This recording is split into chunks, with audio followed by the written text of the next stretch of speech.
Setiap musim pasti ada pemain yang akan mengejutkan kita. Pemain-pemain ini berprestasi rendah musim lalu mungkin kerana kecederaan, kekurangan waktu permainan ataupun belum mencapai potensi sebenar. Berikut adalah 5 pilihan pemain di bawah radar untuk kita awasi musim ini. Walaupun dengan purata 5.4 mata per 90 minit musim lalu, Danny Ings telah bermula musim baru ini dengan harga permulaannya berkurang sebanyak 0.5 juta pound berbanding musim lepas. Selepas 2 musim yang mengagumkan dengan Southampton, tidak hairanlah jika pemain ini dikaitkan dengan potensi berpindah ke Spurs dan Manchester City musim ini.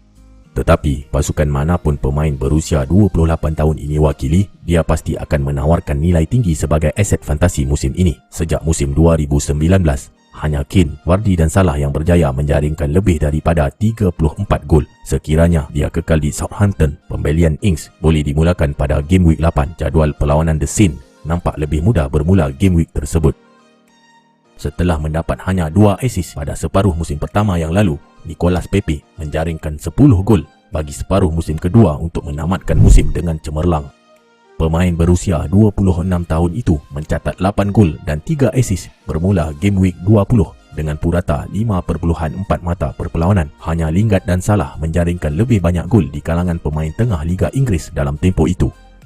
Sementara itu, jumlah mata Pepe lebih baik daripada pemain Arsenal yang lain. Ini tidak termasuk Joe Willock kerana dia dipinjamkan ke Newcastle dalam tempoh tersebut. Dia juga menduduki tempat teratas di kalangan rakan sepasukan bagi percubaan serta sentuhan di dalam kotak penalti lawan.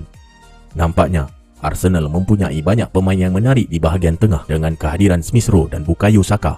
Agak menarik untuk kita lihat siapakah aset Arsenal yang bakal direbut oleh manajer FPL bagi menghadapi jadual perlawanan The Gunners yang sangat menarik bermula game week 4. Sudah beberapa tahun, Dele Alli menghadapi tahun yang sukar. Akan tetapi, kedatangan Nuno mungkin dapat membuatkan pemain ini cemerlang semula. Pemain dari England ini juga telah berazam untuk mengembalikan prestasi terbaiknya. Dalam temu bual baru-baru ini, Ali mengatakan dia ingin menjadikan musim ini sebagai musim terbaik dalam karier bola sepaknya. Dia memulakan pramusim begitu baik dengan menjaringkan 1 gol menentang Colchester. Dele Alli bermain di bahagian kiri trio hadapan tetapi bergerak ke posisi nombor 10 ketika Spurs membuat serangan. Ini bukan kali pertama dia cemerlang di bawah jurulatih yang baru. Dia menjaringkan 4 gol dan 3 assist dalam 7 perlawanan pertama Jose Mourinho semasa musim 2019. Tiada rakan sepasukan yang dapat lebih 47 mata FPL dalam tempoh itu, yang mana purata 6.7 mata per perlawanan. Sebelum mengalami kecederaan kepala yang mengerikan, Raul Jimenez terlibat secara langsung dalam 5 gol dari 9 perlawanan pembukaan musim lalu, iaitu purata 4.7 mata per perlawanan. Pemain kelahiran Meksiko ini mempunyai sejarah yang mengagumkan sejak datang ke Liga Inggeris. Dia telah menduduki tempat ke-6 di antara penyerang Liga Inggeris untuk mata FPL pada musim 2019.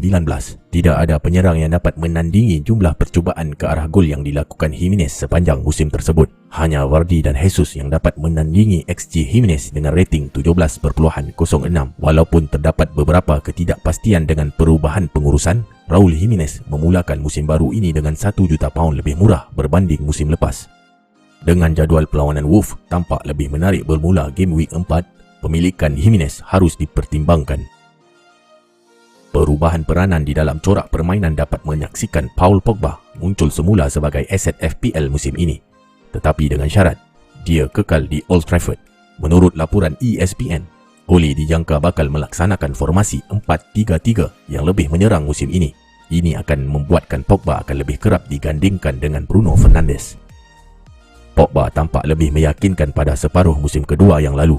Dia mendapat 7 dari 9 penglibatan gol pasukan United hanya dengan 14 penampilan sahaja.